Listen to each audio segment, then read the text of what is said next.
Hey everybody, this is Greg Gossett from Gossett Trading and Mentoring Live, and today is Friday, December 27th, 2019, and we again find ourselves in the final hour of the trading day and the final hour of the trading week. I mention this each day, but I just do want to let everybody know that, in my opinion, the most valid prices to make your buying and selling decisions from are the prices that are as close to the close of the day as possible. During the day, you have the algorithms, you have the day traders, they're battling it out. I consider it a lot of noise, and therefore I make the majority of my buying and selling decisions at the end of the day. Although today I did make a day trade, and I'll show you that later. So anyway, thank you all for coming. I appreciate it. We're having a nice day today. The Dow is up 58 points, about 0.2%. NASDAQ is down slightly, down 0.03%, and the S&P is up slightly, 0.11%. So we were up higher earlier, and then we had some reversals. So anyway, let's take a look. Make sure I'm coming through okay. If I am, maybe say hi in the chat, just so I know that you can hear me.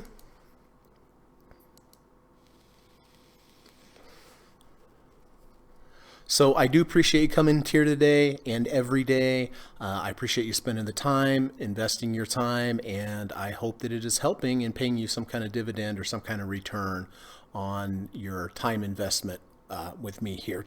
There is Evan. Good to see you, Evan. Happy Friday. Thank you, sir. Good seeing you. Hope you're having a good day. Nice to see you as always.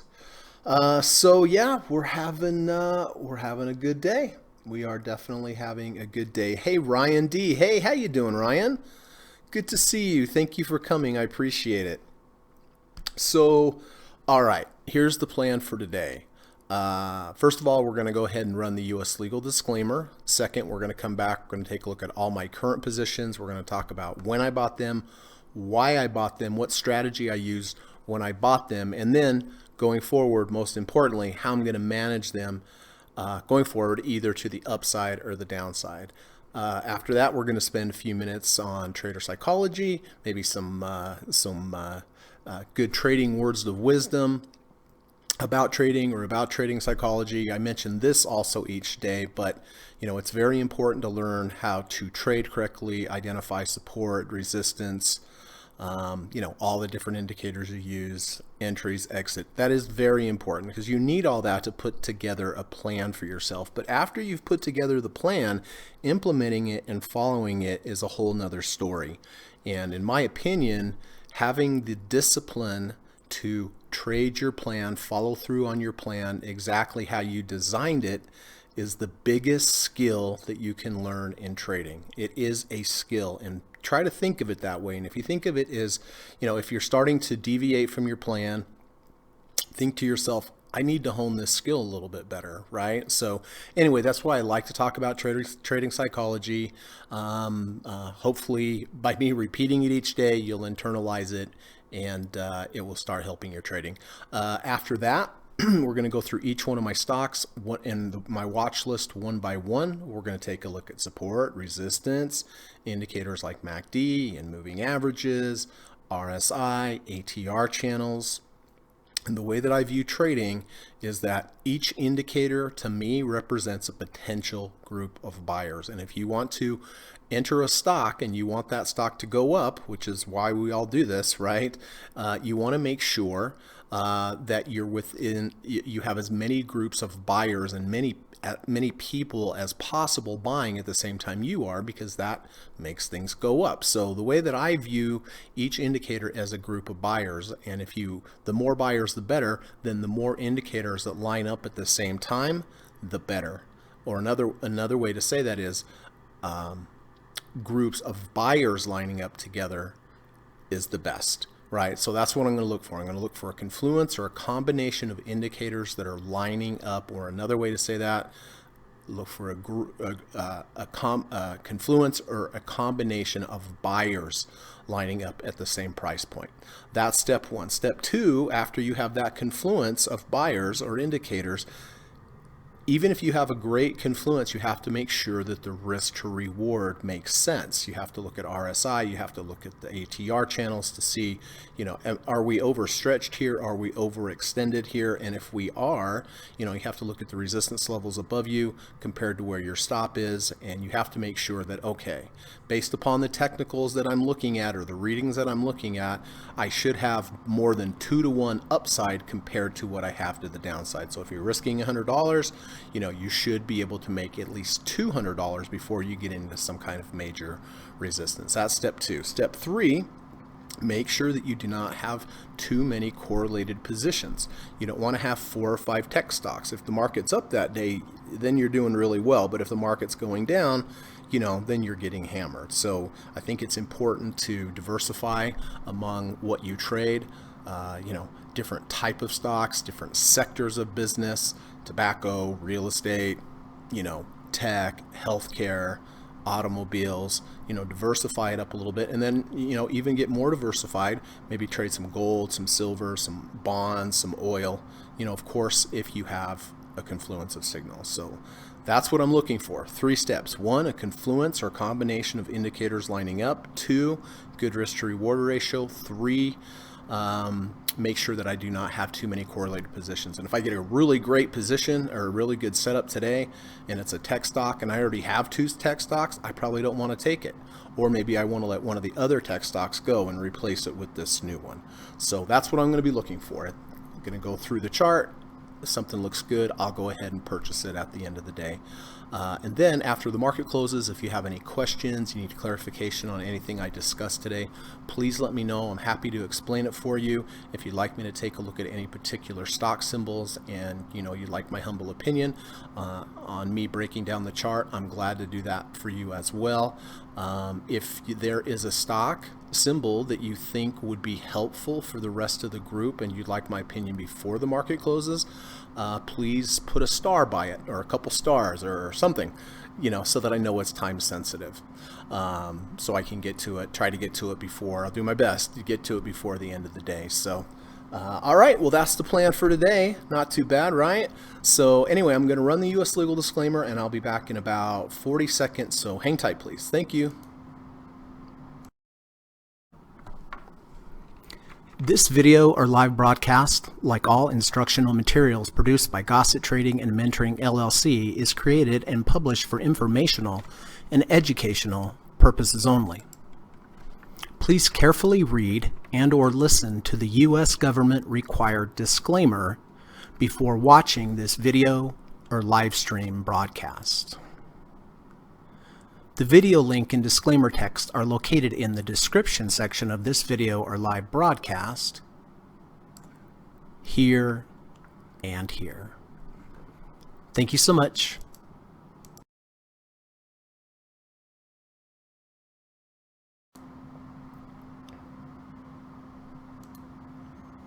All right, thanks for sticking through that with me. So William, hey William, good to see you, my friend. Hope you're having a good day in Hawaii. I'm sure it's warm over there.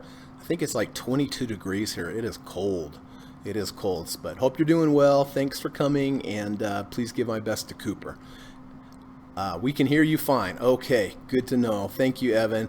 Dr. Jorgensen, hey bud, what's going on, sir? Dr. J says, we should have a new plan for today. Analyze the football games this weekend and place bets instead of buying stocks. Yeah, not a bad idea. Not a bad idea. If anybody has any picks, I guess, let us know. Hey, Steve Burns, good to see you, my friend.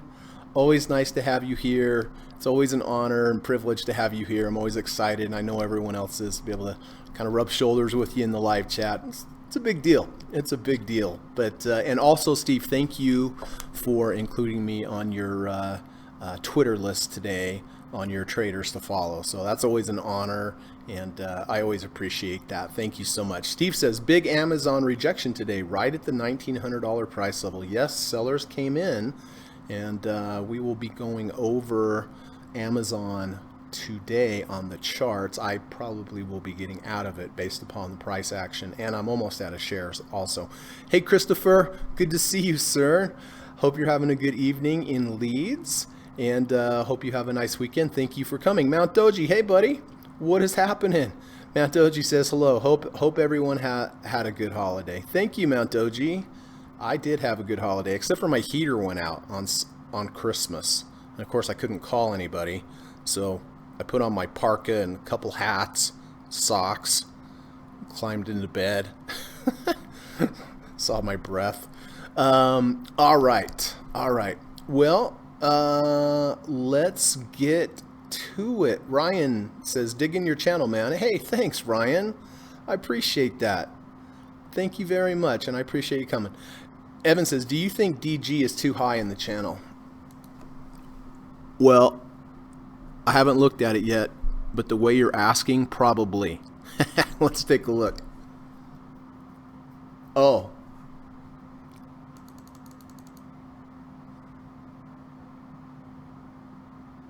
No. I mean, from here to here, right? Halfway's here, 3/4 is about here. It's right on the button as far as being too high in the channel. I mean, okay, so halfway would be here, another quarter would be here. It's right about at the limits of where I would take it. Well, let's take a look at this. So, all right, so we have a higher low V2, MACD's positive, we're over 50. Let's take a look at the weekly. Weekly's in the value zone. I like that. Let's take a look at the monthly. Yeah, see, this is a good setup because on the long-term chart, on the monthly chart, you're in a definite uptrend. On the intermediate time frame, which is the weekly, you're smack down into the value zone, right? If you were trading this as on a weekly, this is where you would be looking probably to start to buy, right? Then you go to the the shortest time frame. Yeah, I mean, I think it's good. I mean, you know, if you took it here, right about here would be your stop, and you know, you'd be targeting the 70 RSI. Although I would be very careful and aware of what's happening if it rejects this downward sloping 50. But yeah, I think it's pretty good. I mean, I like that the MACD is positive. So yeah, let me know. Let me know, Evan, what you think, or if you take this trade on Dollar General. But in the context of all the time frames, monthly up, weekly in the value zone, and then you have a pretty decent signal here with the higher low. Just make sure though, Evan, that you know it does close above the 24th close, and it is right now, right? So otherwise it would untrigger the V2. So make sure it confirms at the end of the day that it's above 156.25.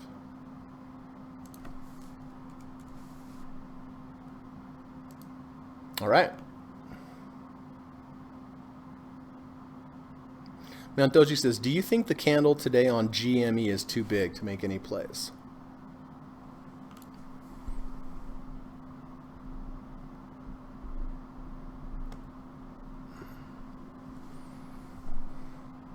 Oh, this is Jesse's trade. Although I'm kind of confused where Jesse got in. I think I moved the lines around and now I'm not certain. I think he got in here.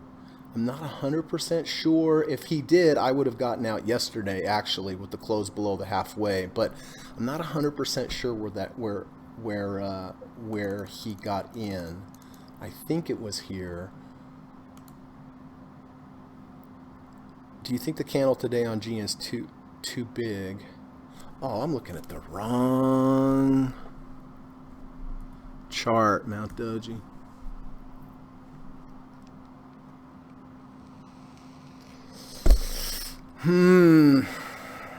That's a tough one.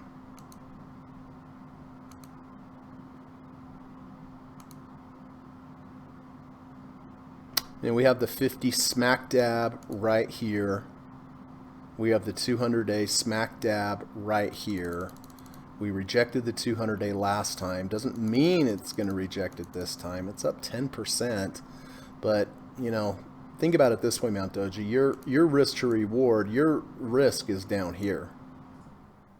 Do you have twice this to the upside?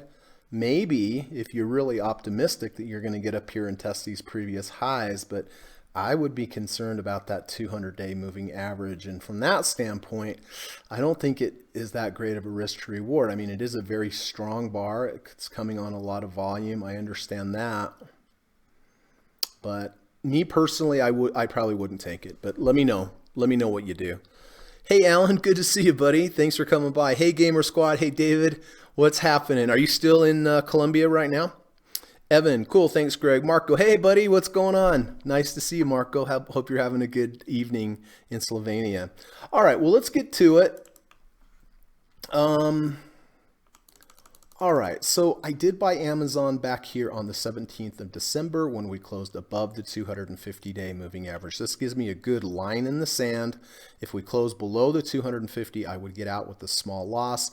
If we were fortunate enough for it to run for us, I would go ahead and stay in it. And that's exactly what I did. And that's what's key about, having some support underneath you, something like identifiable like the 250-day moving average. So I did buy it there. It held. And then of course, yesterday it took way off. Today did hit 3 profit targets again on this, and one at almost the very top, and now it's reversed. So, my ultimate profit target, I drew the line here yesterday. I got very close to the ultimate profit target where I would run out of shares. So I got out of a bunch of shares because the way my formula works is the closer I get to the profit target, the larger percentage of each profit target that I take. So after I hit this 3rd profit target, I had very few shares left of Amazon. So I'm going to go ahead and just sell those today. It's not worth my time to just continue to trade this chart with so few shares. And I don't like this bullish reversal bar here where we're higher than yesterday's close but lower than today's open, and we went up and got really sold into. And like Steve Burns says, I mean, it got right to 1900, and that is where the sellers came in. So this has been a fantastic trade, and glad we got those 3 profit targets today. But one thing I do want to point out, sidewards movement, right? Congestion, sideways consolidation leads to big moves one way or the other. We don't know which direction, and we don't know when they're going to happen. And then big bars lead to consolidation again, and then consolidation will lead to a big move down or up. So anyway, I'm going to close out this trade today.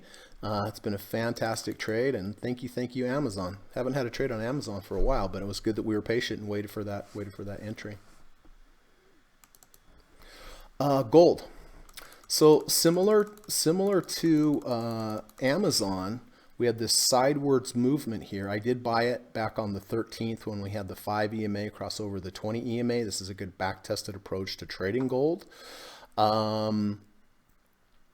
It does not have a high win percentage, but when it does have wins, you can have some really big wins. And when you have those losses, generally they're pretty small. And that's what you want to do with trading. You want to have big wins. You want to have small losses. And that's why I like moving average crossover so much. So we did buy it here back at 139.10. Moved sideways, didn't do much for a while, and then it had its move. And we hit a bunch of profit targets yesterday. I think we hit 2. You can see I almost hit 1 today, did not quite hit it. It's still above a 70 RSI, so as long as it stays above the 70 RSI, I will hold it. In the coming days, if it closes below 70, I'll just go ahead and lock in the profits. If it continues to go up, I will continue to phase out here until I'm out of shares, or I get a close below the previous day's low. So this has been a great trade on gold.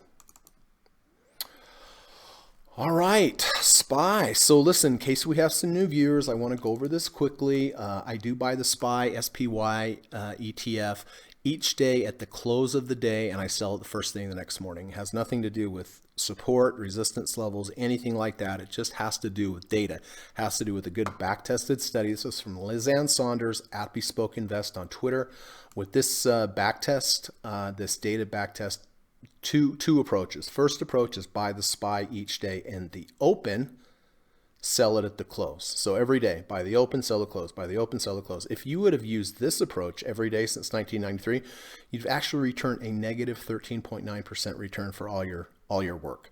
However, if you did the opposite, which is what I do, and buy the SPY at the close instead of the open, so buy at the close, sell first thing the next morning, buy the close, sell the morning, buy the close, sell the morning. If you'd have done this, you'd have returned a positive 634.2% return. So past performance is no guarantee of future results.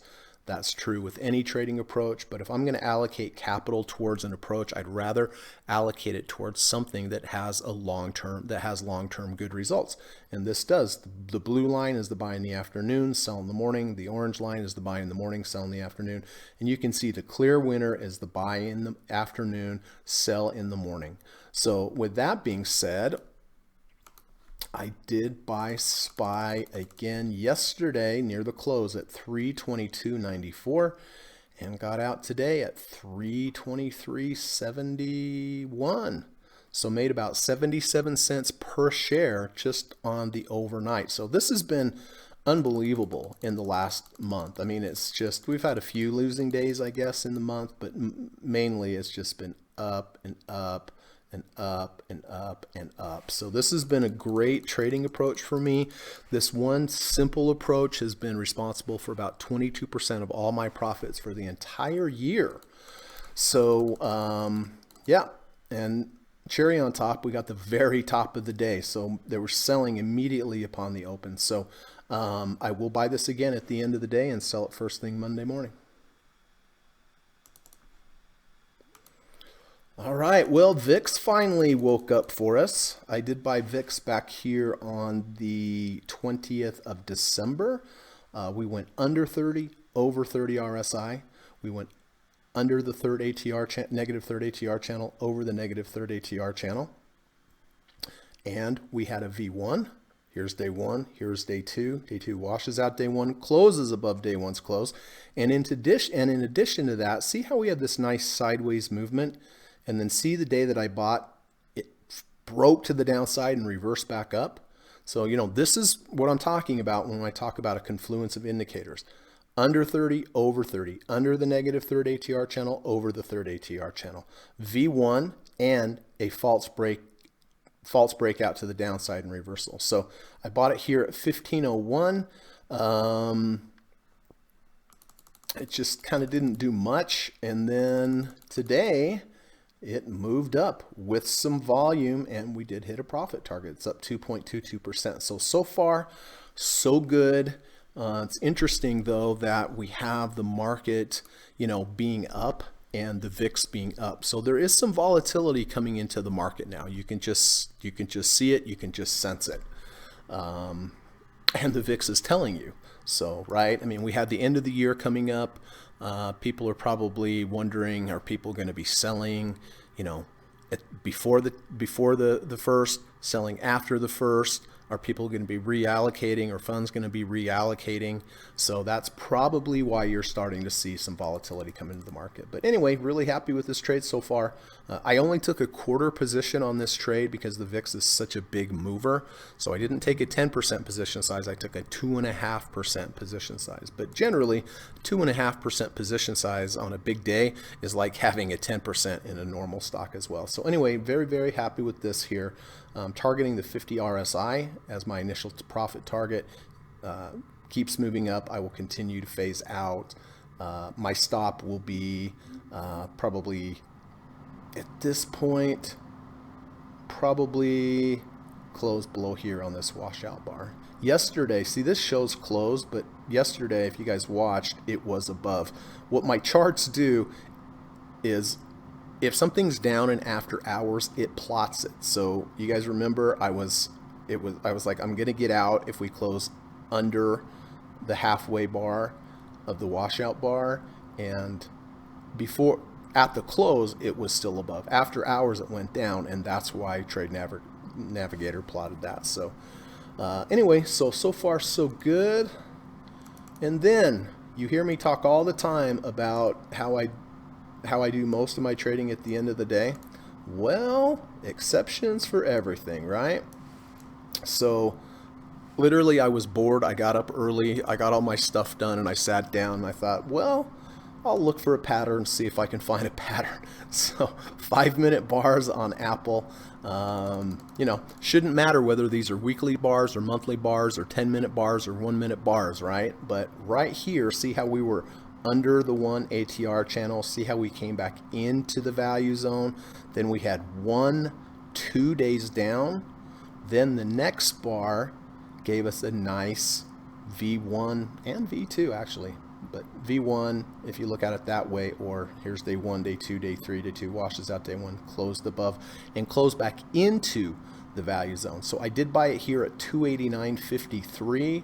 I hit 1, 2, 3, 4 profit targets.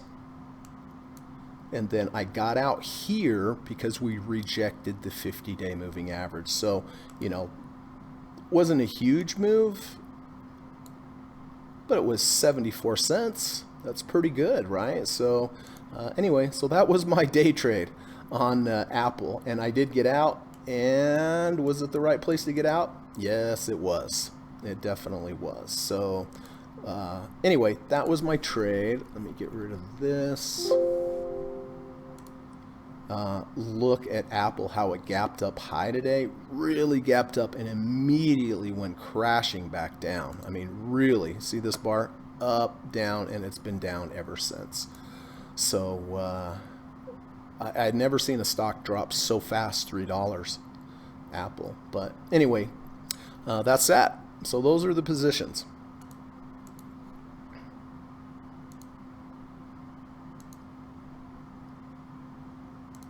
What am I doing here?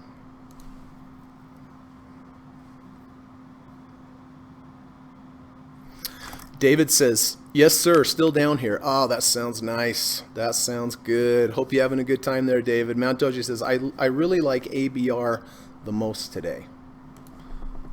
ABR.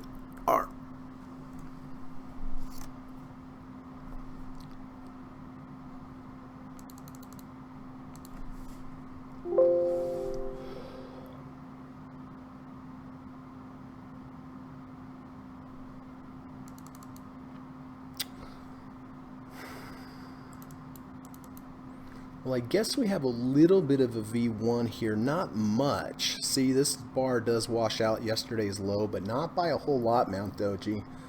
And we're above 50. I mean, not bad. I don't see a clear entry. I mean, my honest opinion here is I don't really see a clear entry. The 5 hasn't crossed over the 20, although I'm not even sure that's a good back-tested approach. With ABR, but we did go up, we did come down, we reversed back up, but we're above 50. That's all good. Moving above the, just keep a tight rein on that if you're gonna take that, Mount Doji.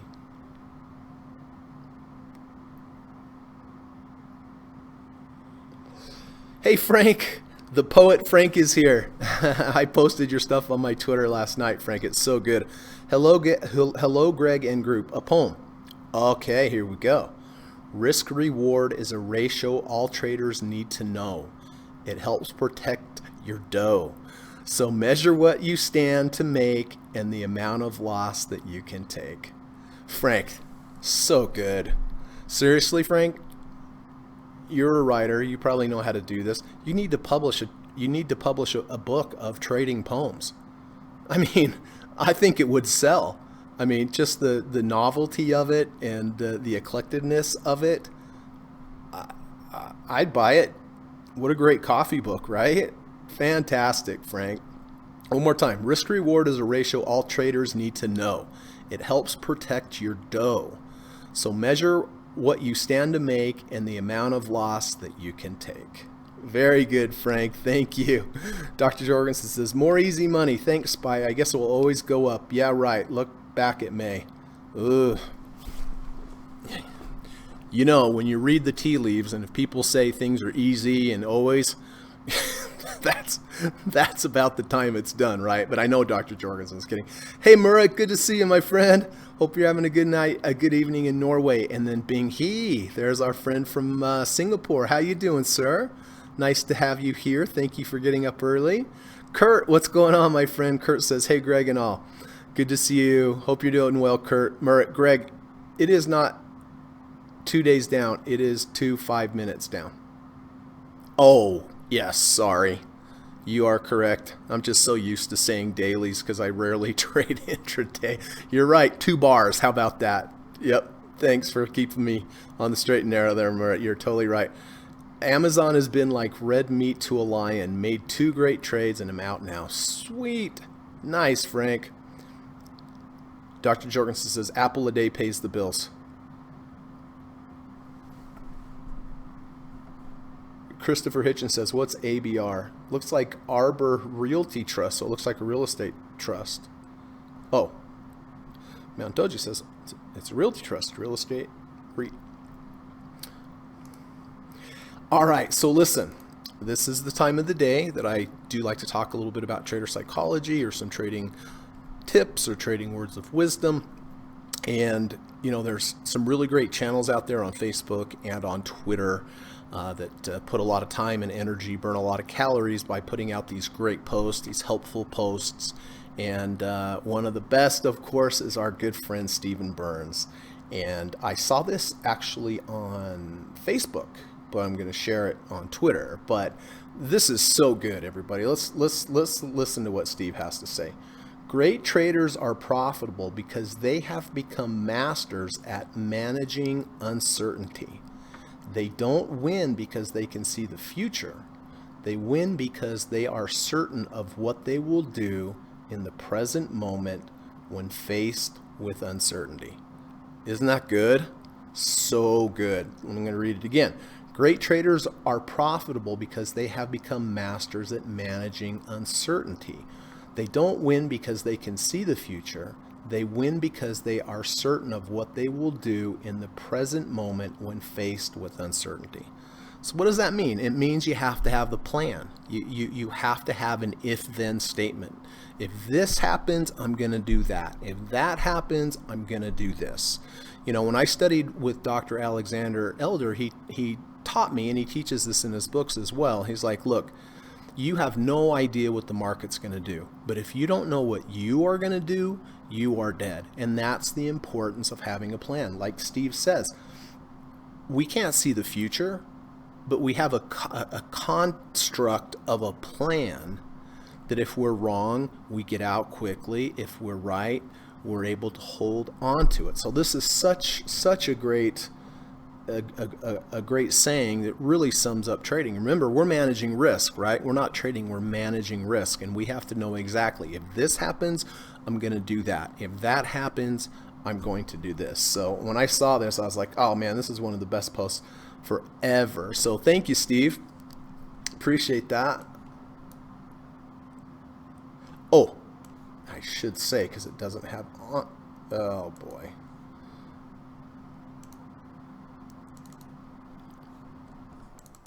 This doesn't have his Twitter channel on here, but you guys know his Twitter, right?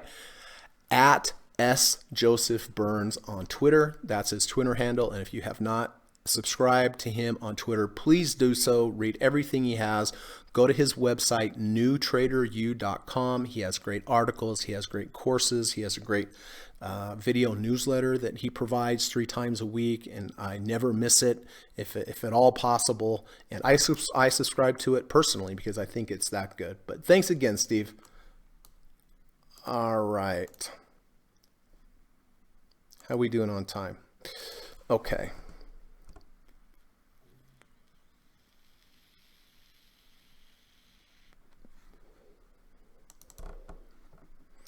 Bing He, let's take a look back at this trade because I got rid of all the lines.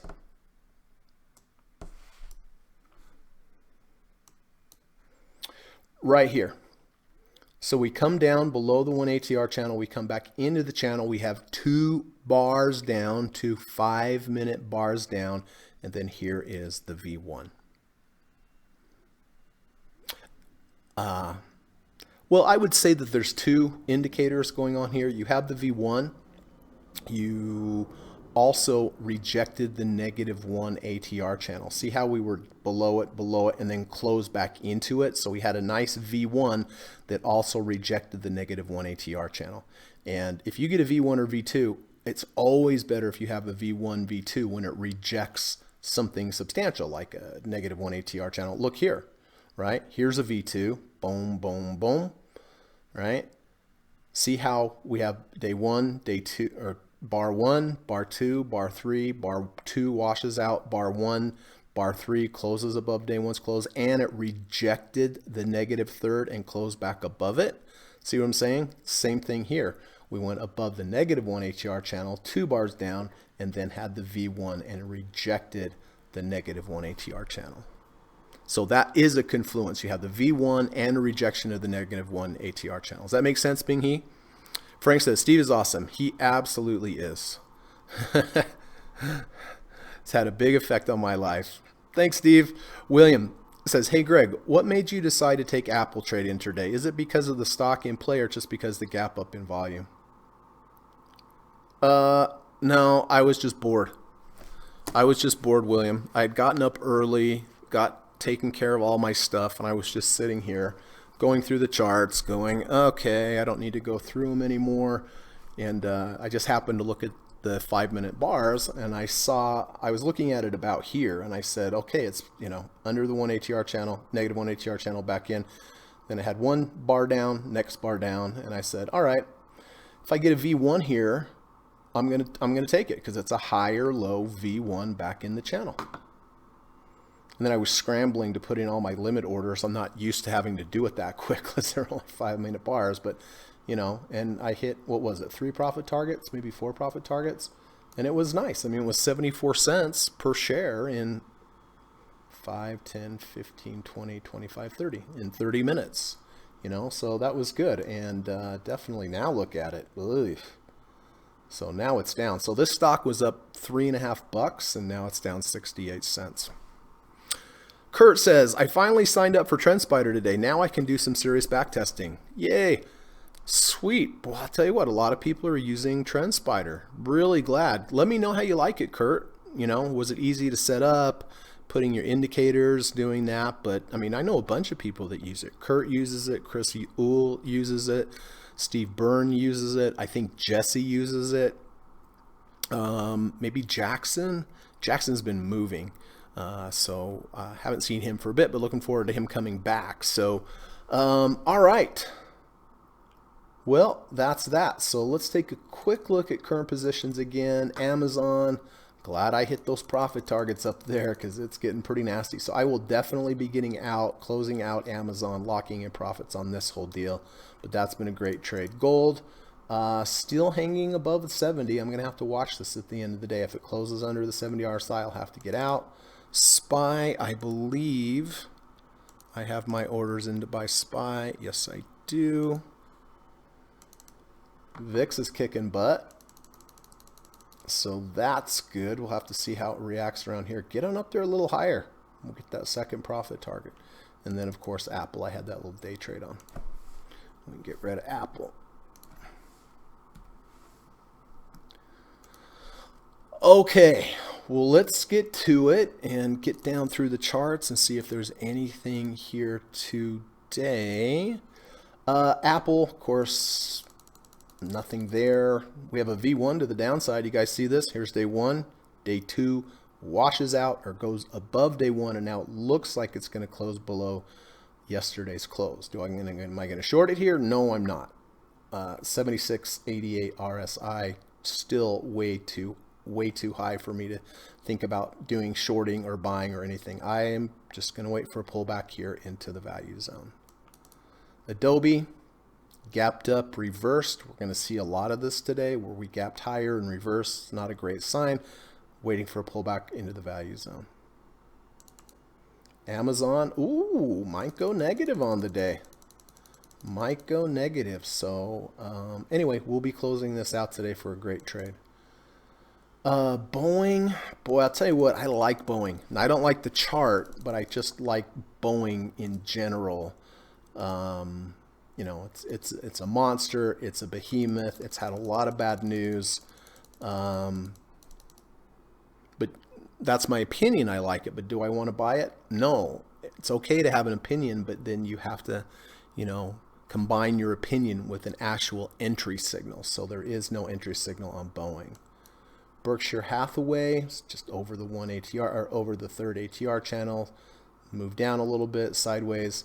If it could come back down into the value zone, move sideways, show some consolidation, false breakout to the downside, reverse back up, or in other words, a V1 or a V2, I would be interested in there.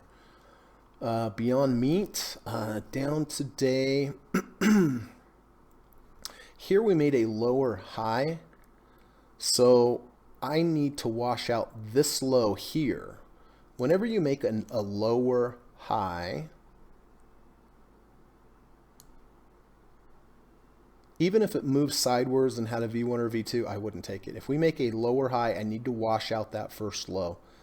I guess we tested that low today, but hasn't really washed it out. We've had a couple good trades. We had a trade here under 30 over here.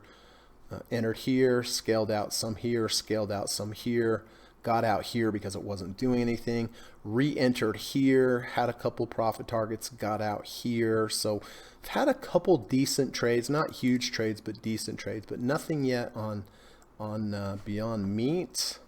Oh, we had GE yesterday and I got out because it wasn't doing anything. Was that the right idea? I guess it was. I got out here yesterday at the end of the day. So that's good. I forgot to look at this. Caterpillar, it's still extended. It's over the 1 ATR channel. Just want to be patient. Wait for it to come back into value. Don't want to buy above value. You want to buy at value or below value. Dow Jones gapped up and reverse. Still above 70 RSI. Walt Disney.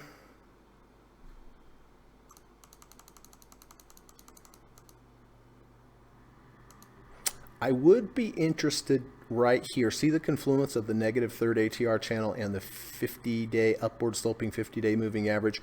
It also dovetails nicely with about halfway of this big bar that we had. So right in here, I was looking for a V1, V2 in the value zone, but now I'm going to have to look lower. But I do like the confluence of this approximate 50% fib here on this big day moving forward to here, and that lines up nicely with the negative third ATR channel in the 50. So right about 142 is where I would be looking for some kind of entry. Just because it gets to 142 doesn't mean I buy it. It has to get there, and then I have to have some kind of trigger, right? So nothing there. Etsy, nothing there. I think if you guys remembered, I said if I had been in this trade, I would have gotten out yesterday with the rejection of the 50. So at this point, we're above the 1 ATR channel, need to pull back into the value zone, some sideways movement, and a V1, V2. Facebook, just too high, need to pull back.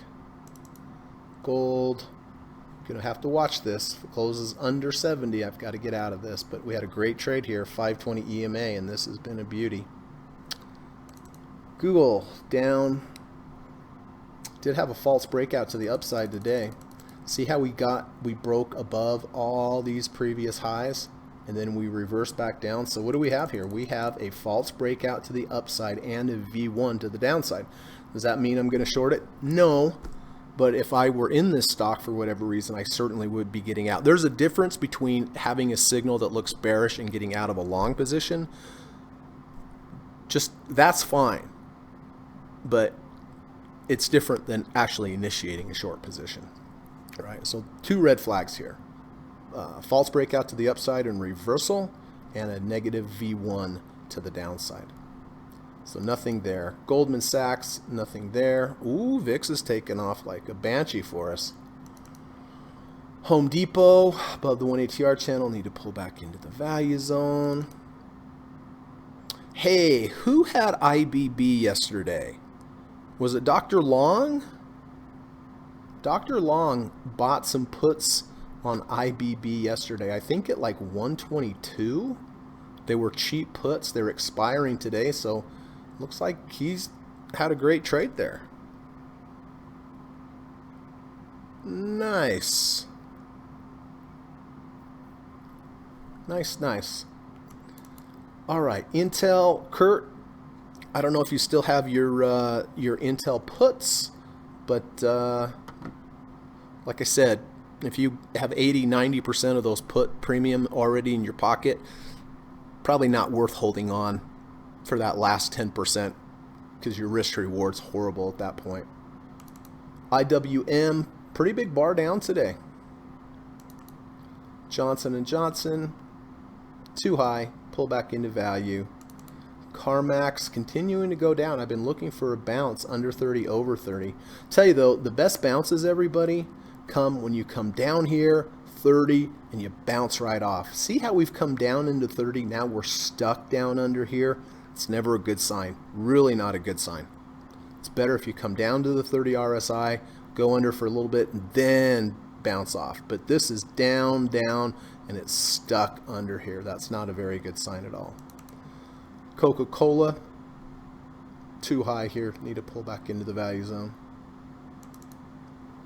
Lockheed Martin, it's had a nice run up, hasn't it?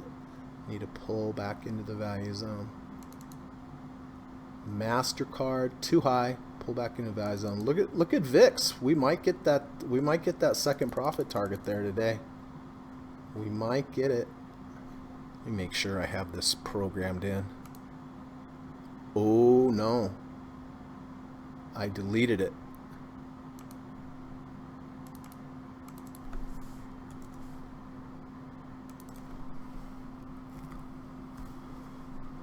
Okay, what is that at? 1541.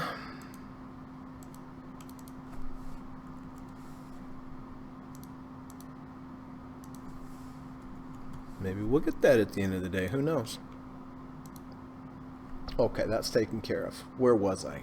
Dang it. MasterCard? Yeah, MasterCard, pull back into value. McDonald's, strong, but need to pull back into value. Merck, pull back into value. Oh, sorry, that was McDonald's again. Merck, pull back into value. Microsoft, gapped up, reversed. So, you know, this is a bit of a bearish bar here. Netflix. Somebody was asking me the other day, would I buy Netflix if it came back and bounced off the 200? I can't remember who it was, but I would not. It's too high up here. It's just too high. Nike, very, very strong. Need to be real patient, wait for a dip, need to pull back. Philip Morris just kind of moving sideways here. I would need another pullback into value. We had a fantastic trade on Philip Morris, and this is a great example. I mean, above the 1 ATR channel, what do I need it to do? I needed to come back in the value zone. As soon as it comes back into the value zone, do I buy it? No. That's step one. It needs to come back into the value zone. Step two, I need it to go sideways.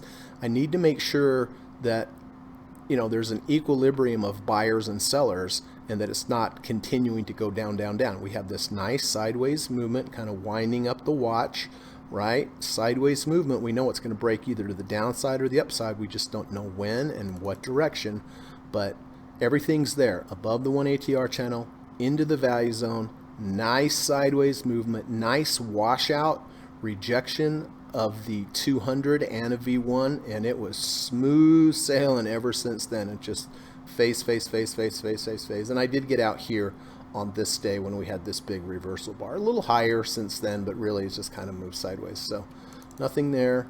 Philip Morris, pull back into value. I'm sorry, PayPal. Q's, you know, V1 to the downside. V1 to the downside for sure, right? Do I want to short this? No, I don't. I do not want to short it, but it's not a very positive price action. Silver, we bought silver back here on the 19th. We had the 520 EMA crossover, had a great trade, and I ran out of shares right there at the 6 ATR channel. 6 ATR channel is my ultimate profit target on most trades. Unless I have a deep dip, then I target the 50. So essentially, if I take the trade over 50, I target the 6 ATR channel. And it was just up, and ran out of shares right there, and good thing I did. I mean, so far, we don't know. S&P, oh, everything's going kind of negative now, isn't it?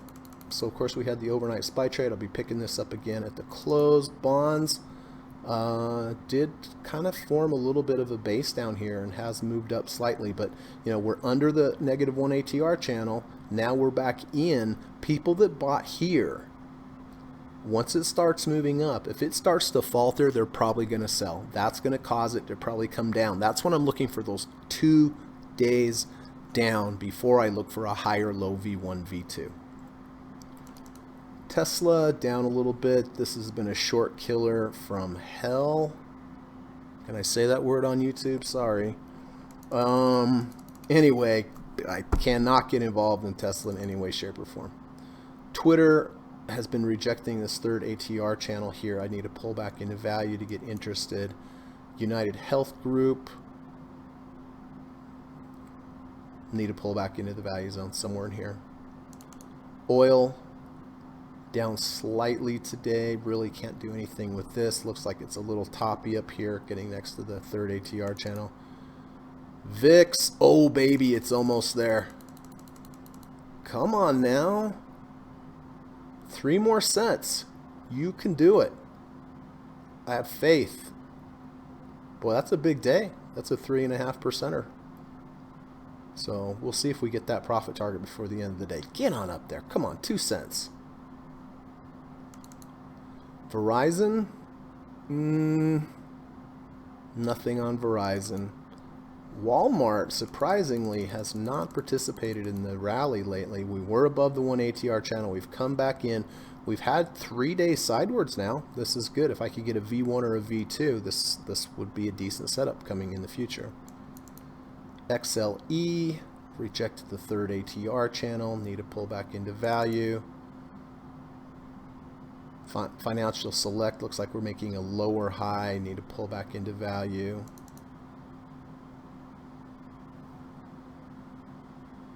Real estate, nothing on real estate. Utilities, nothing. And healthcare, nothing. All right, I'll tell you what, I'm going to go ahead and take VIX. I mean, it's a couple cents away from my entry. There's no sense in me not taking this because, the risk to reward on these amount of shares doesn't make sense because we're almost right there. So what I'm going to do is I'm going to change that limit order to a market order. All right, and we got filled at 1537.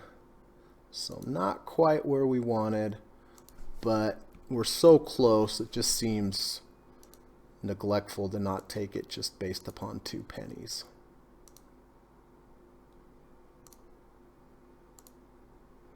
There we go. Nice. Okay. So, guys, I don't see anything to buy whatsoever. Unless anybody has something else for me to look at. Dr. Jorgen says, I bought some Beyond Meat patties and sausage the other day. Now have to get a pan and I will give it a try, report back. Oh, that's good. That's awesome, Dr. J. I actually went to, well, it was Dr. Jorgensen that gave me the idea, but on Christmas, I went to Burger King.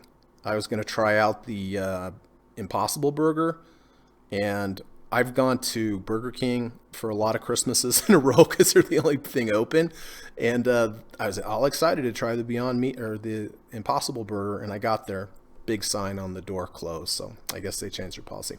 Kurt says, closed Intel, sir. TrendSpider so far very easy to set up. Did a couple baskets, back tests already. Awesome, good, Kurt.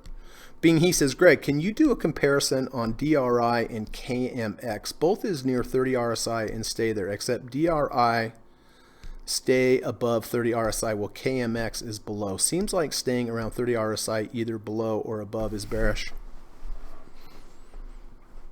Yeah, well, I mean, you are going to have some support at the 30.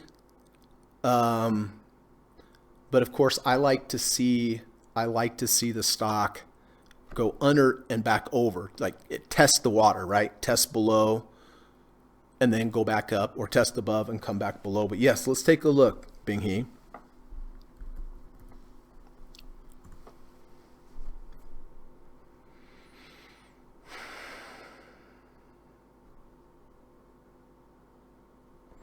Well, here we went under and then back over. Today, we definitely went under and then back over.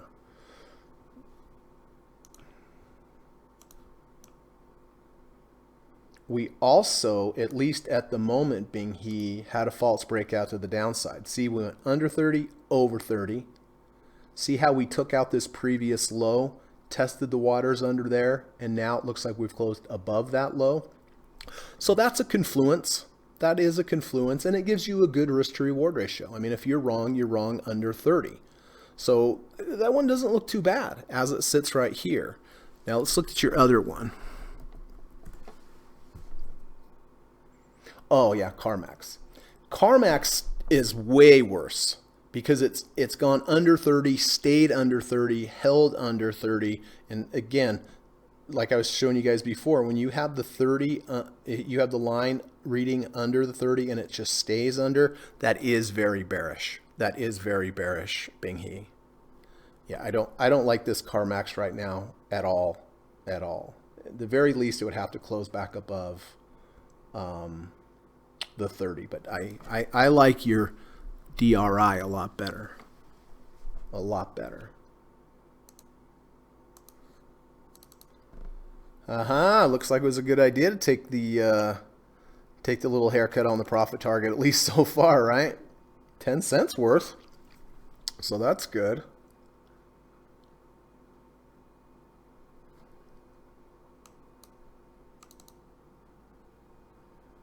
Okay.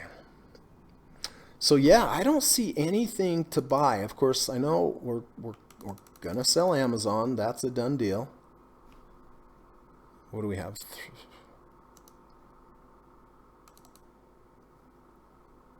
All right, so Amazon's gonna sell. We're gonna take profit on that.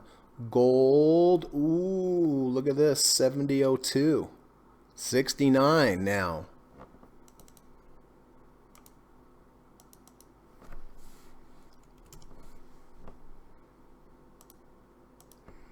So Amazon's going to sell at the end of the day, and I'm just going to have to watch gold here, it looks like.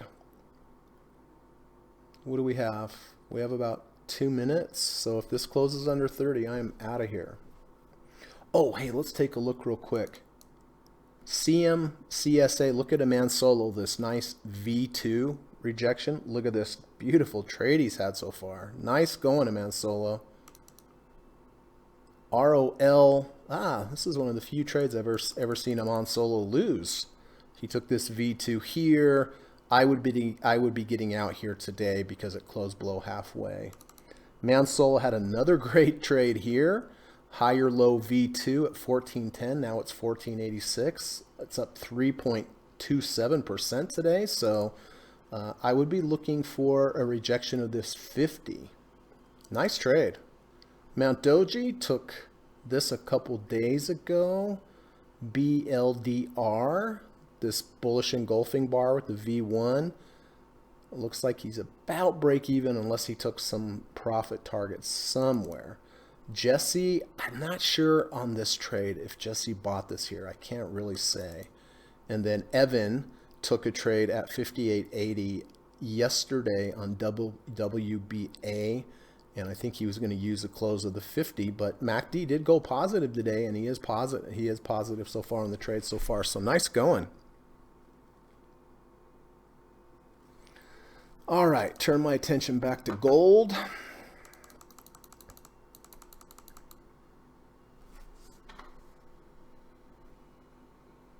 Hold on there, Katie. This is not the time.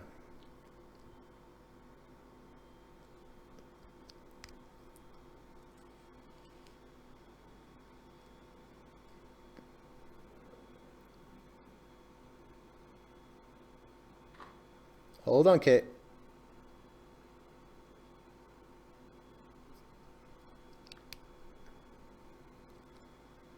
All right, so it looks like gold might hang in there. We're going to see.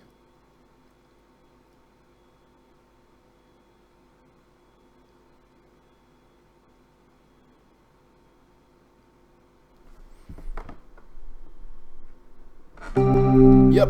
All right. Let me let the dog in. You go, sweetheart.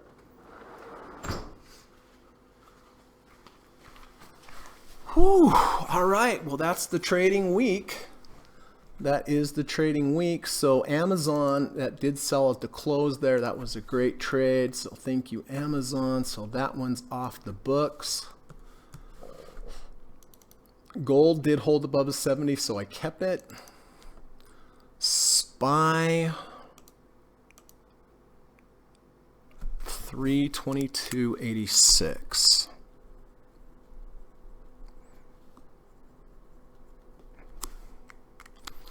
All right.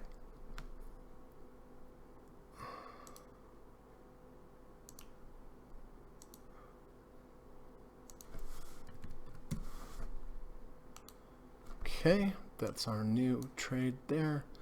And then VIX, we did hit the 2 profit targets there. Ooh, I'm glad I sold that one. That was definitely the right move, at least so far. So that was a good trade. So really nice trading day. You know, I'm happy to announce that I did hit another yearly high today. So I'm very grateful for that. Seems like every day or so, you know, I've been able to hit the yearly high, but, you know, enjoy it while it lasts, because you might go 2 or 3 months before hitting that high again. So it's nice. It's nice to have it. But again, don't get cocky when you make highs. You know, just be grateful and be cautious, right? Like, I'm more cautious now than ever. All right, so we have gold. We have the new overnight SPY trade. And we have the VIX. So far, so good, and nice, profitable day and week and month.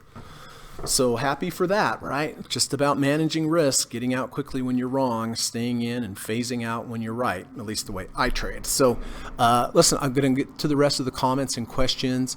If you have any questions, please let me know. I'm happy to answer. But before I do, I just want to quickly put in my little daily plug and let everybody know that I do offer private one-on-one coaching and teaching and mentoring lessons in the evening time via Skype. I really love to teach. I've had really good success with my clients. I do offer a course. It's 5 sessions. Each session is between 2 and 3 hours. Just you and I, live, one-on-one on Skype in the evening time. And you know, I teach you everything I've learned over the last 24 years as a full-time trader. I teach you everything I've learned from all my teachers and mentors, everything I've developed myself over the years. And, you know, it's a pretty interactive session, right? There's a lot of back and forth. I teach, then I ask you a lot of questions. We break down a lot of charts. I put you on the spot. Tell me about this chart, what looks good, what looks bad. You know, what's the risk to reward ratio? Is this the trade we take? What's the next trade we take? And, you know, sitting here listening to me talk is probably pretty easy on your end, but when I put you on the spot and you have to do what I do, then you really have to kind of know what you're doing, right? And that makes you a better trader. So, you know, the course is $1,000. You know, it may sound like a lot of money, but the information and the knowledge that you get for the $1,000, I think, is well worth way more than that. I really, honestly, sincerely believe that. So, you know, if you're thinking about it, please reach out to me. You can send me an email. My email's in the description of this video. You can also send me a message on Twitter. But before we have the lessons, I like to have a Skype call, and the Skype call is free, by the way. You know, I like to talk to you, find out more about you and your trading and your challenges and your goals. You can ask me any questions that you want to ask me, and see if we're kind of a right fit. And if we are, then we can schedule the lessons, and away we'll go. It will be fun. Actually, have my first lesson tonight with Aman Solo. So Aman Solo and I have our first lesson tonight, and we had our Skype call. It was great. It was great to meet him, learn more about him. And but tonight we start. So if you're listening out there, Aman Solo, I'm really looking forward to it. So, all right, there's my plug. Oh, I forgot to ask if you guys could hit the thumbs up button if you like today's show. I'd appreciate that. You know, if you found it valuable, if it's helping you, getting the likes, you know, it does help YouTube identify my channel as something that's helpful and they will promote it more. A lot of people out there that need help with trading. I think if we could get them to this live stream each day, it really would help them. So anyway, so that's it. If you could hit the thumbs up button or hit the subscribe button, that would be awesome as well. Okay, so being I answered that question. Dr. Jorgensen says, good hike, beautiful day in the desert today after snow and rain yesterday. Okay. Yep, cold up here and snowy. I'm going to go on a hike before I teach my lessons to Mount So I'll talk to you later, Bruce. Evan, got in DG today at 156.61. All right. Let's put Evan down. 156.61.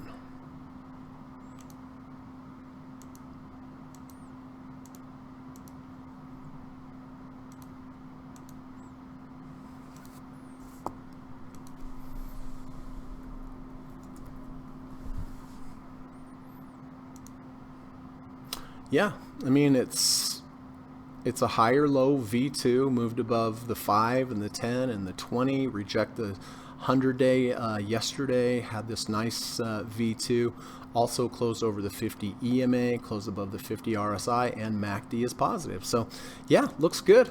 Looks really good. I would use halfway of the washout bar here as my stop, somewhere in this range, a close below, and then I would definitely be aware of what it does. If it rejected the 50-day moving average, I would probably just go ahead and lock in the profits, to be honest with you. But if it closed above, I'd keep it. So we'll watch that, Evan. Good luck on that trade, bud. I hope that goes up for you. Nice to be hitting your yearly high with two trading days left in the year. I know. That is nice. It's nice to hopefully end on a good note there, end the year. Joshua says, need to jet, congrats on the yearly high again. Greg, enjoy your weekend. Hey, thanks, Josh. Appreciate that. Hope you have a good weekend as well. Thank you very much. Thank you very much. So, okay, Evan's here on DG. Aman Solo's kicking butt in CMCSA. That's Comcast. That's been a great trade right there.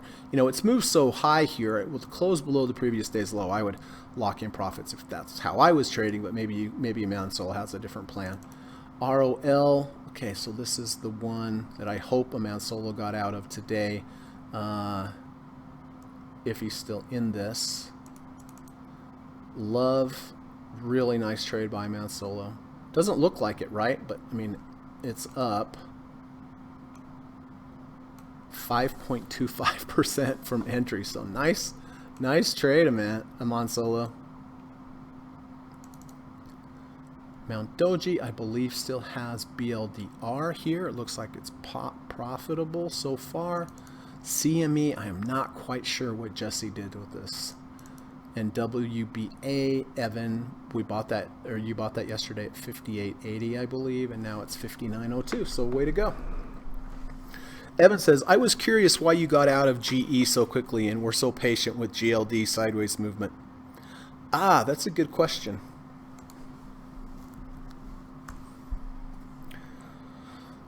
So it's the reason why, Evan, is there are two different approaches. One is a return to value. No, excuse me. This was a higher low V2. Because see, we didn't close above the 1 ATR channel and then come back in. But essentially, if I'm looking for a return to value with the V1 or a V2, or I have a under the 1 ATR channel back into the value zone and then a higher low V2. So if I'm looking for a return to value V1 or V2, or I'm looking for a higher low V1 or V2, those should take off fairly quickly. If they don't move in the first couple days, I'm just going to take it. Like I did on GE, right? I bought it here, boom, boom, and I got out. But the difference is on gold I was using a 520 EMA cross, and that's more of a mechanical type of approach. So that's the reason why, Evan, this was a discretionary trade, return to value, V1, V2 or high or low V1, V2. That's a discretionary trade where if it doesn't move, I'm just going to get out. But on gold, it was a moving average crossover, which gives me very defined, how should I say? It's more mechanical. I'm just going to stay in that thing unless the 5 crosses back under the 20, or the way I like to do it is if the price closes on a closing basis, close back below the 5 and the 20 in one fell swoop. So that's why I held on to this one and got out of the other one. Does that make sense, Evan? Bing He. DG is at 3 ATR on a monthly chart. Doesn't matter.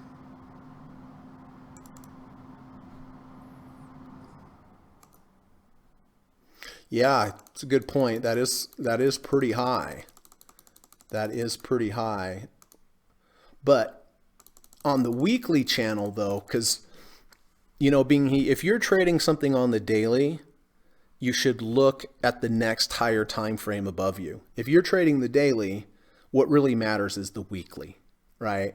And the weekly is very reasonably priced right here in the value zone, right? This was the triple screen that I was telling you about. Triple screen. Monthly, very, very high. Yes, you're correct. Weekly, though, it's already had quite a pullback into the value zone. So if I'm trading the daily charts, I like to look at the weekly charts for a bigger picture. If I'm trading the weekly charts, then you might want to look at the monthly. Evan says, okay, cool. Thanks for clarifying. I'm always trying to learn. Yeah, there's all these little nuances, right? But, when I was taught V1s, V2s by Kerry Lavorne, he said, okay, I got out here. I said, why did you get out there? It didn't go below your stop. He's like, on V1s or V2s, when they trigger, they should trigger and go. He says, if you hold them, if they don't trigger within a couple days, my research shows that they're going to fail. And so that is why on GE, it didn't do much. And I just got out. But on a moving average crossover, I'm giving it a little bit more room to breathe.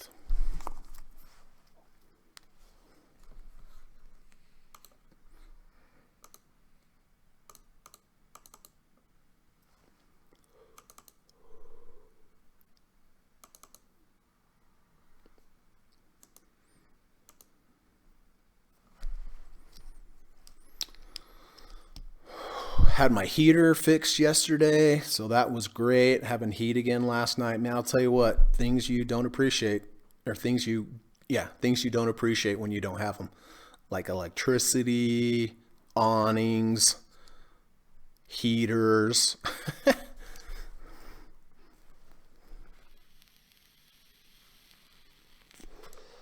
All right, did anybody else take any trades today? They want me to put it up on the board so we can follow and make sure you're following your trading plan. We can be a collective risk manager for you, because you don't want the shame of all of us saying you got out, right? And then you either have to lie or tell the truth and say, no, I didn't get out. And then we'll all make fun of you and laugh. No, I'm kidding. We won't. We'll understand, but it helps when somebody's watching your trades, man. I'll tell you what, it helps. I've said this before, but if you have a hard time following your plan, tell your husband or wife or boyfriend or girlfriend or brother and sister, tell them, explain, say, show them your trades, give them a little tutorial on what you're doing and say, listen, if this gets down here, if you don't see me press the button or you look at my account and it's still there, you can hit me over the head with a balloon or something, right? But just having somebody to be accountable to, whether you're trying to quit smoking or trading your plan or going to the gym, it helps. It really, really helps. It's a hack, right? It's just a life hack. It's a workaround that's beneficial for you, no matter how ridiculous it looks. Or if you tell people, you have to have somebody look at your trades, you can't do it yourself. Yeah, I'm weak, but I know my weakness. I'm smart enough to know my weakness. That's why I do it. That's what you tell them.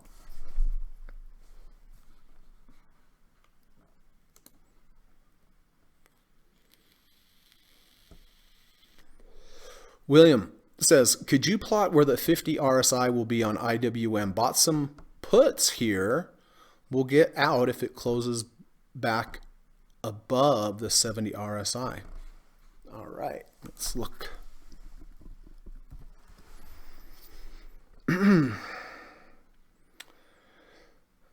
Bought some puts here. We'll get out if it closes back above the 70 RSI. Okay, that sounds good.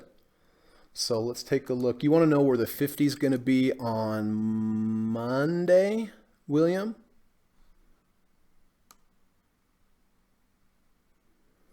I know everybody likes TrendSpider, and I get it, but they don't have this tool.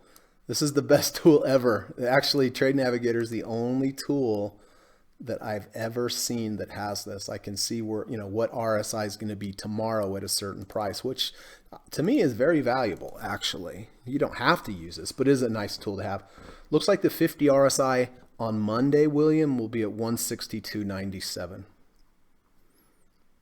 But bearish engulfing bar to the downside. We lost the 70 RSI. V1, technically. Here's day one. Day two goes higher than day one, closes below. Is that what you're looking for, William? Evan says, I gave my son a tutorial on what I do. My wife won't look. Haha. Good. Well, that's fantastic. It doesn't matter if it's your wife or your son, as long as somebody's checking your work. And, I've told this story before, but there are a lot of traders on Wall Street that work for large financial institutions or they work for prop firms. They've been trading for 20 years, been successful. Then they're like, okay, I'm going to go off on my own. So they quit the job or whatever. They go into their house or apartment, and now they start trading. They have 20 years experience. They should be fine, right? Well, all of a sudden they can't make money. Like what gives, right? I made money for 20 years. Now I can't make money. The only difference, they don't have a risk manager. At the firm, they had a risk manager that was watching their trades, keeping them in check. When you go off on your own, the only person watching you and caring about your trades is the margin person at the broker. If you get under 50% margin in your account, there is somebody looking out for you that way, but that's, you don't want to lose 50% of your money, right? But that's the difference. See, just one small little psychological tweak is the difference between making money and losing money. So, some of you out there might think, Greg, why are you even talking about this? I don't have a problem at all with my things. I don't need to tell somebody about it. Well, that's good, and I'm glad for you. But a lot of people do have these issues, and it really would help them to have kind of an overseer or a risk manager. So I'm glad to hear that, Evan. And plus, it's kind of fun that you can teach your son a little bit. Show him every trade. That's like a fun father-son thing to do. Glad to hear that. Frank says, John Nigerian pointed out that if you bought $40,000 worth of Tesla in 2010, instead of buying the car, you'd be a millionaire today. Yep, that sounds about right, Frank. I've got to go back up and get Frank's poem because I got to post that today. That was awesome.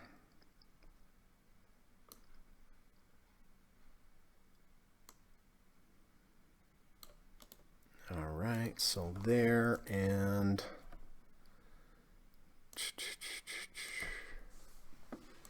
put that there so I can post that later. Oops.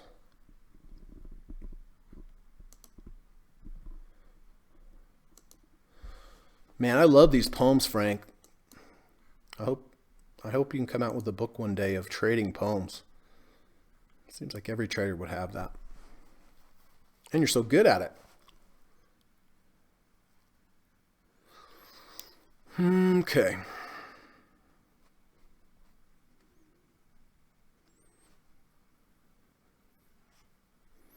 Evan says, SPC had a V2 today, right?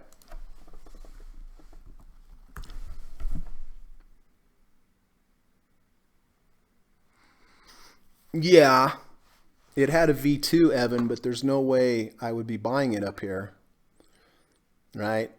You can get V2s all over the place. But remember, Anything above this green line, anything above the 1 ATR channel is considered overvalued. And this is way overvalued. It's way above the third ATR channel. I mean, third, fourth. I mean, we're at like the 4.5 ATR channel. So yes, it is a V2. But would I buy it here? No way, right? I wouldn't even buy it here. I need to buy it right here in the mean. This is 4.5 standard deviations above the mean.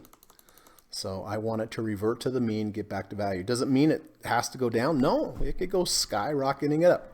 Get it? Skyrocketing. Virgin Galactic. But yeah, this is a good example of, yeah, it's a V2. Here's day one. Day two washes out day one nicely.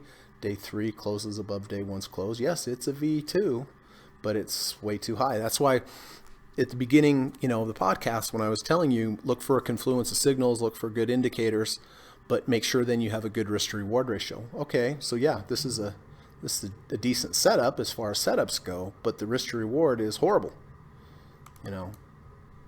Very tough to get to the 6 ATR channel. You can see it got here and went down, but yeah, I just don't like it up here.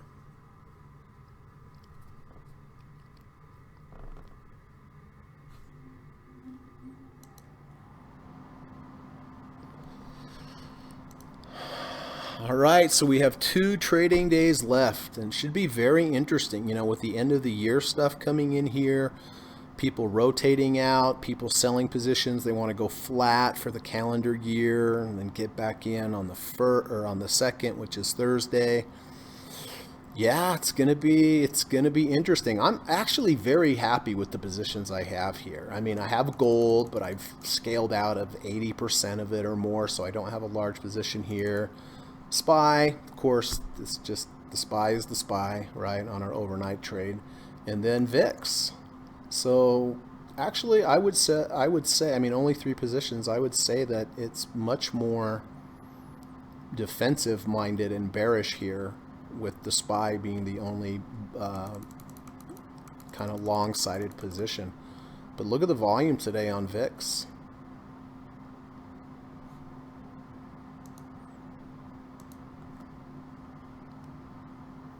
Evan says, I'm just trying to find an excuse to get into SPICE. I hear you. I've been watching SPICE for a long time because I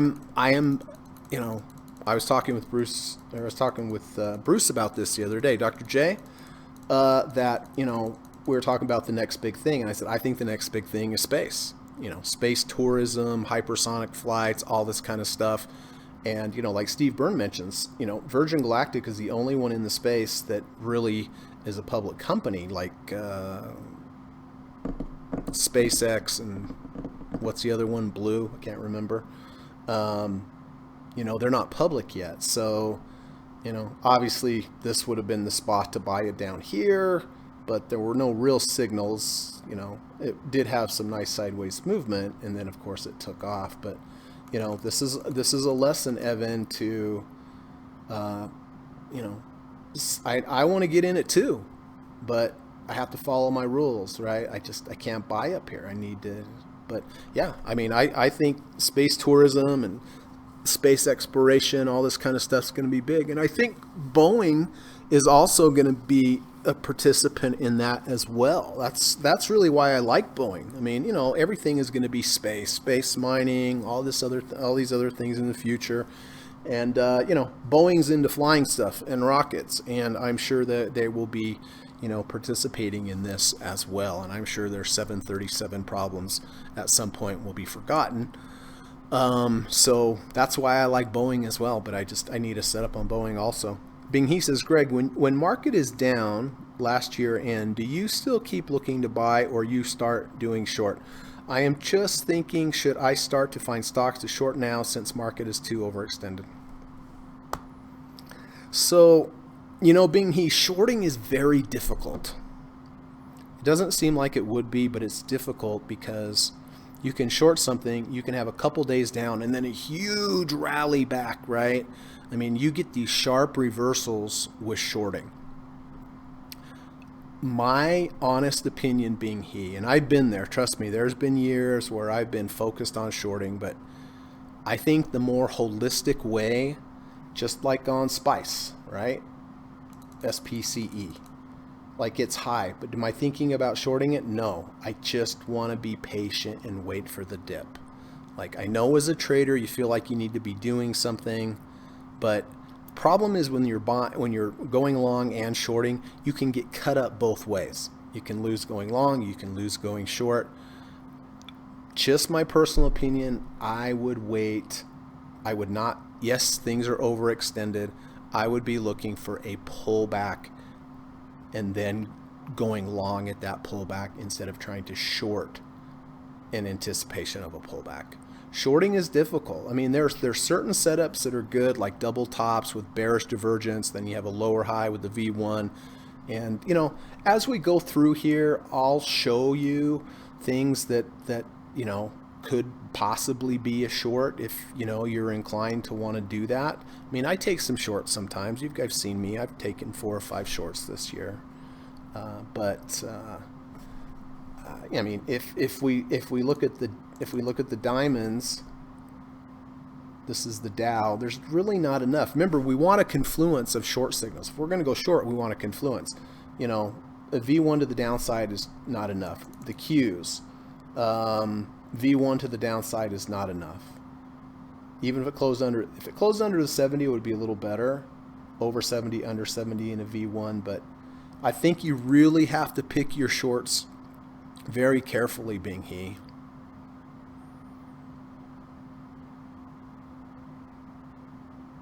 Murat says, just be careful with Boeing. They may land you to another planet.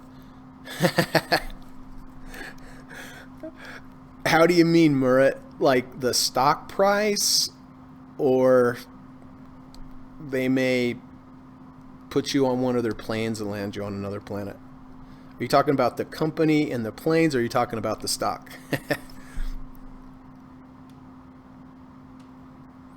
Frank says, I know Boeing CEO has finally come in for a landing. Yeah, a bumpy landing, I think, right? You know, I have a friend I went to high school with that's an executive at Boeing. Wonder if he'd mind, and if I called him and asked him how business, he probably couldn't tell me because he's an executive. So maybe I don't want to put him in that position. So I won't. I won't. I'll just wait for the charts. I'll just wait for the charts to tell me. But you know, if we look at Boeing, what's happening here? Nothing really great.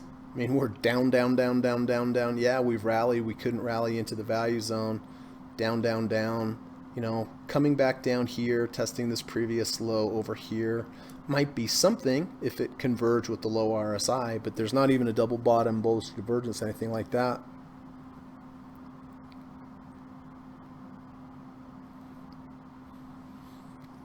Christopher says, McDermott up again today, down 90% of the year, but now got significant funding.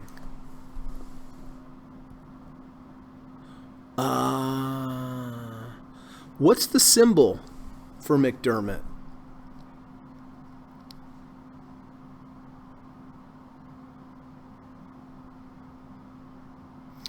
Frank says, you can also short via an ETF that specializes in shorting. Yes, you can if you want to try to, you know, if you're happy you're looking at charts that go up, you can do inverse ETFs, that is for sure. But shorting is shorting. I mean, you know, the difficult part with shorting is that you can be right for a couple days and then have it just taken away to the upside with a huge volatile move. You know, upward moves in downward trends are very big and powerful, and it's tough. It's tough to stay in those positions. You get stopped out a lot. I think a better way to express a trade to the upside, if the market's going down, is in something like gold or silver or bonds. Murat says, no, they may have some routes where they forget telling the pilot. So the pilot thinks it is going to land A, but plane goes to B. Oh, I see. MDR. Yeah, well, here's another example, guys, of sideways movement winding up. It's going to break one way or the other. Do we know if it's going to go up, down? No, we don't. Do we know when it's going to happen? No, we don't. But do we know what's probably going to happen? Yes, we do. Sideways leads to, small bars lead to big bars. And big bars lead back to small bars. Small bars, small bars, small bars, small bars. Boom, boom, boom. Big bar, big bar, big bars. Small bars, big bars. It always happens.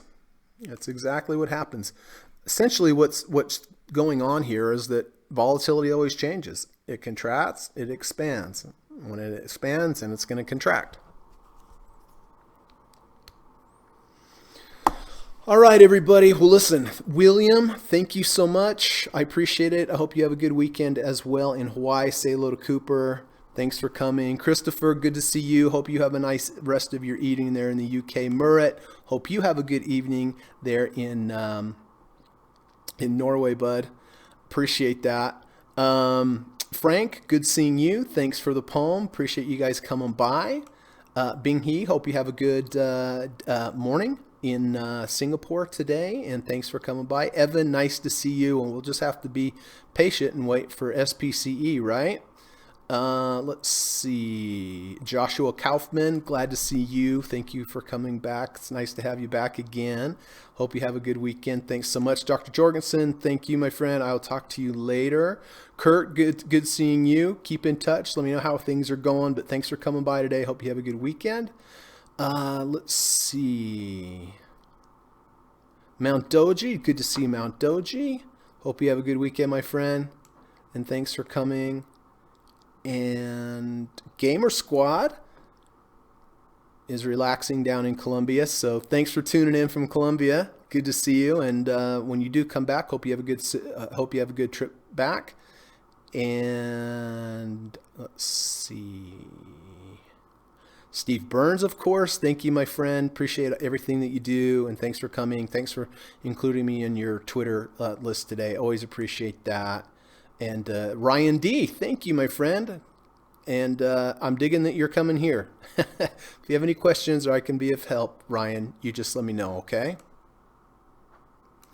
All right, well, that's it. I'm going to put the hiking boots on, go out in the snow, and then get ready for my lesson tonight with the man solo. So that should be fun. So have a good weekend. Go out, do something nice for somebody today, just a wave or a smile or a hello, just something to maybe brighten somebody's day. And then, again, if you haven't hit the thumbs up button, maybe on the way out, just before you click off, maybe you could hit that thumbs up button. I would appreciate it. So thanks, Murat. All right. Thanks, guys. Have a nice weekend, safe weekend, and hope to see you back on Monday during the last hour of the market. Take care.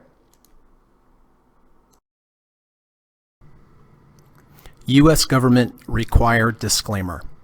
Stock, options, futures, and forex trading is not appropriate for everyone. While there is a potential for large rewards, there is also a substantial risk of loss associated with trading. The material in this video or live broadcast is not geared towards any particular individual or to any particular financial situation and is not intended to meet the particular investment objectives of any viewer. This video or live broadcast, like all instructional materials produced by Gossett Trading and Mentoring LLC, is created and published for informational and educational purposes only. Any and all information contained in, implied, or referenced by this video or live broadcast is not to be construed as investment advice, and no representation is made that any individual or entity involved in production of this video or live broadcast is an investment or financial advisor or is registered or authorized to give any financial advice. We are publishers and educators only. Therefore, the various producers of this video or live broadcast will not accept liability for any loss or damage of any kind which may arise either directly or indirectly out of the use of any of this material, including any loss of profit, No representation is made that any account or investment will or is likely to achieve the profit or losses demonstrated. We recommend consultation with a licensed and qualified professional before making any investment decision. This video or live broadcast is not to be construed as an offer to buy or sell any security, financial instrument, or financial product of any kind. Notice is hereby given that any individual or entity involved in production of this video or live broadcast or their clients may have an interest in any security, financial instrument, or financial product mentioned or referenced. Any simulated or hypothetical performance result depicted does not represent actual trading and therefore may under or overcompensate for the impact of various market factors such as lack of liquidity. Thank you.